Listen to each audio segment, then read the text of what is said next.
Good morning, afternoon, and evening, ladies and gentlemen, and welcome to episode 4 or 5 or whatever of the Book of Boba Fett. And wow, what an episode. I gotta say, it's my favorite one yet. I really liked episode 3, a bit of an unpopular opinion I'm seeing online. As you notice, Zach is not here. He actually is in the reactions. He did see this episode with me, but he's got work really early in the morning, so let him get to sleep. And I'll just be giving you my thoughts and also some of his thoughts that he wanted me to share with you. So, going into our spoiler-free review, can't do it. Can't. There's no way to do a spoiler-free review of this episode other than it gives you,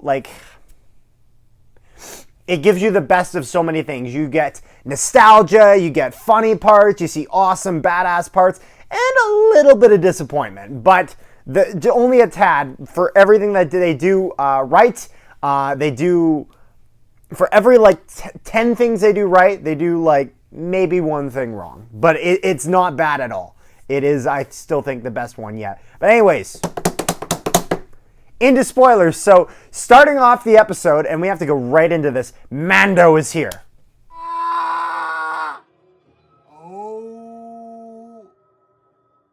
So they just dropped him at the start. Yeah. All right, so let's just be real here. We all knew this was happening. However, I'm surprised that they just put it right in there. I mean, I guess I shouldn't really be that surprised because if we look at what Dave Filoni has done, I mean, Ahsoka in Mando Season 2 came in right at the start of the episode, so I maybe should have seen it coming.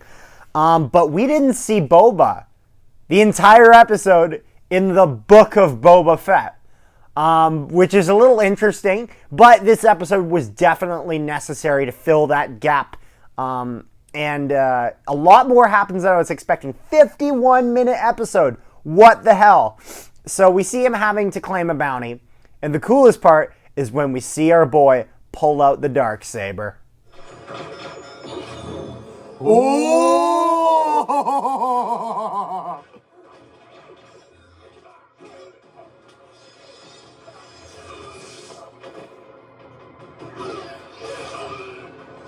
Yep, pulls out the Darksaber, and man, it is the Darksaber is one of the coolest things to see in live action as opposed to the anime, because it looked great in the animated shows, but seeing it in live action is just it is the coolest. It is the coolest lightsaber. There's no doubt.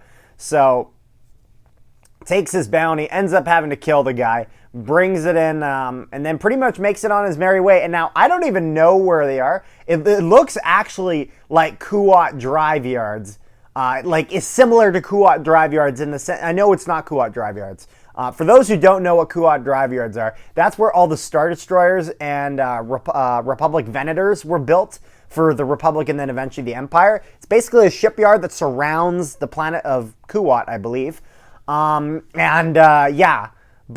it looked very similar to that, this big ring, but I don't think it was that, just because it looks a little bit different, and I think it's a lot smaller than that. But nevertheless, this was a really cool, interesting location that we haven't seen. So we then see the armor and whatnot, and we see that the Watch, we're technically calling them the Watch now, because that's what Bo-Katan referred to them as. That's why that's what I'm going to go with.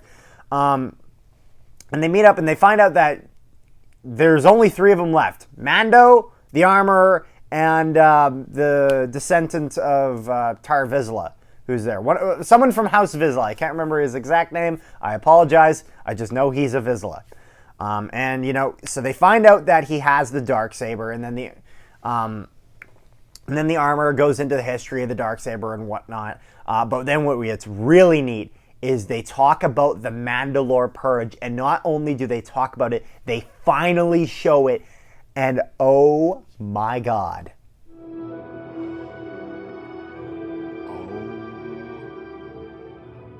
Those born of Mandalore strayed away from the path. Eventually, the Imperial interlopers destroyed all that we knew and loved in the night of 1,000 tears. I thought we were going to see this Mando Season 2. I was not expecting them to drop this early. And that was, holy crap, they blew up everything. The whole city, the whole surface of the planet. Like, good God, like, it was brutal.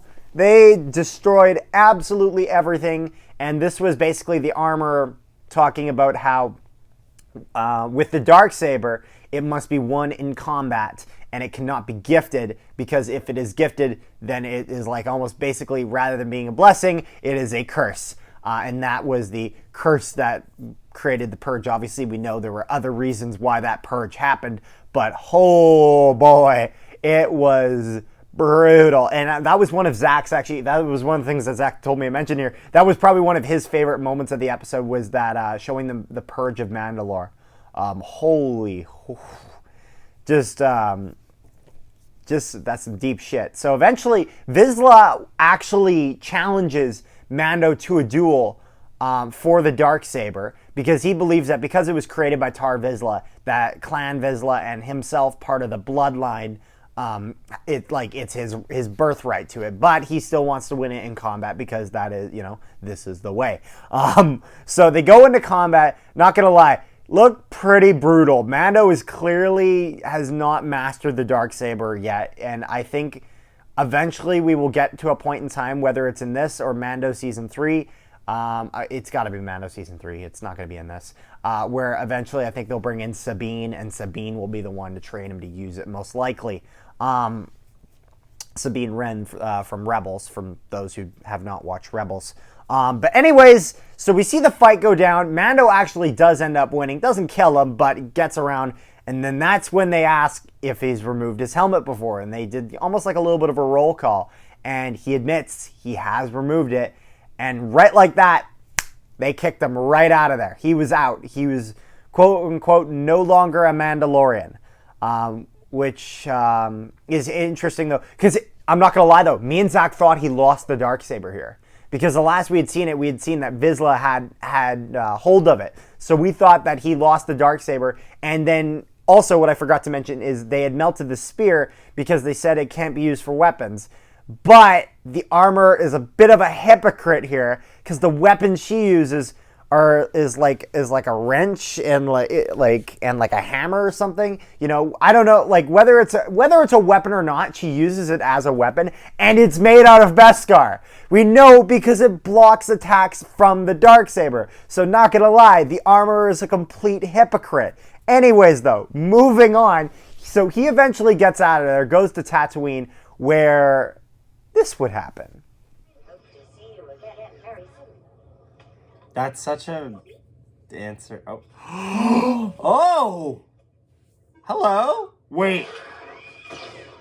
So you're probably wondering what the hell is going on here. Why are me and Zach losing our minds? That is because they showed a BD-1 droid, which I don't know if you guys have played the Jedi Fallen Order video game, but BD is your companion through the entire game for Cal Kestis.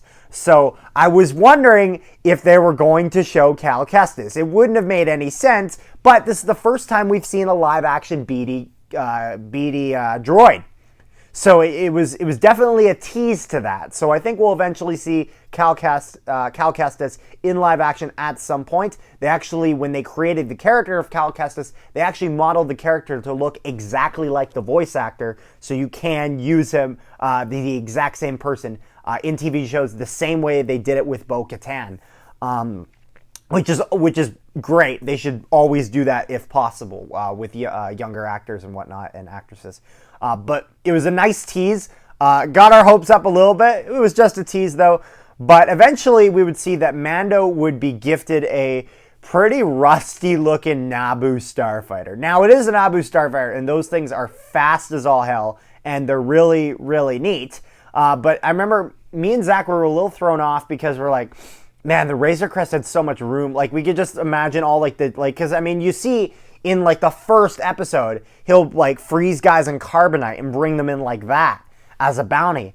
So now he's lost a ton of storage, but holy crap is that thing fast. They fix it up, and they get help from the Jawas, and apparently I don't know what her name is, but the chick who's always at the garage for Mando on Tatooine, who we actually saw a cameo earlier this season,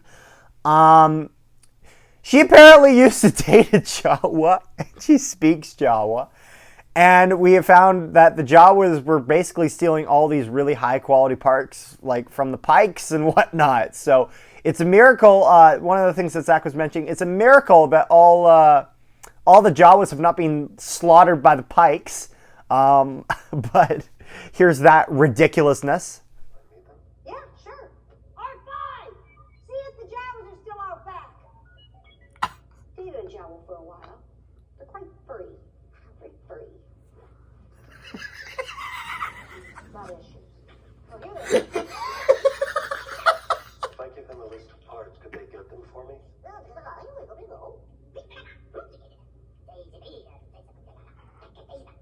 They said make a wish list and they'll... What the hell? What the hell is even happening more? What I really love about this new stuff with Star Wars, with Mandalorian, and with the Book of Boba Fett, is that they're really building up Tatooine huge, like big time. Because Tatooine was already a big deal, but they're showing the different layers to the Jawas. They're showing the different layers to, especially to the Tuskens, which I really think is such a cool thing. Because I mean, these are characters that you saw in the original Star Wars in 1977, and they're still building on it. Like, however the hell many years it's been since then.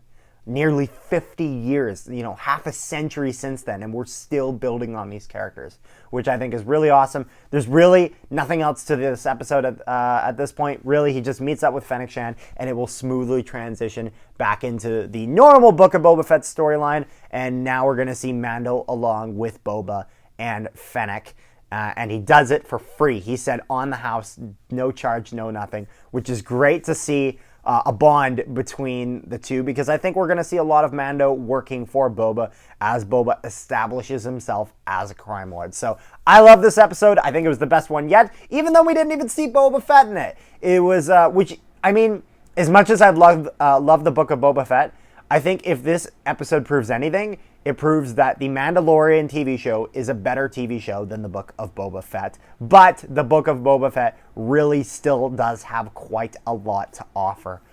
So that's been my thoughts on it. Let me know your thoughts in the comments section down below. Make sure you like, share, and subscribe if you haven't already. Check out our other Star Wars content. We covered Mando Season 2. We have covered both seasons of Resistance. And we've done a little bit of Rebels, hoping to do a bit more, and the Star Wars Battlefront campaign, as well as the DLC. Hoping to cover some more Star Wars stuff going forward. It's just stuff that doesn't really do extremely well. We just enjoy doing it, so that's not ending anytime soon. Book of Boba Fett will be covering the rest of the season, and Bad Batch as well, if you watch that. And eventually we're going to work our way back to Clone Wars and cover that. So make sure you guys take care, and I'll see you guys next time.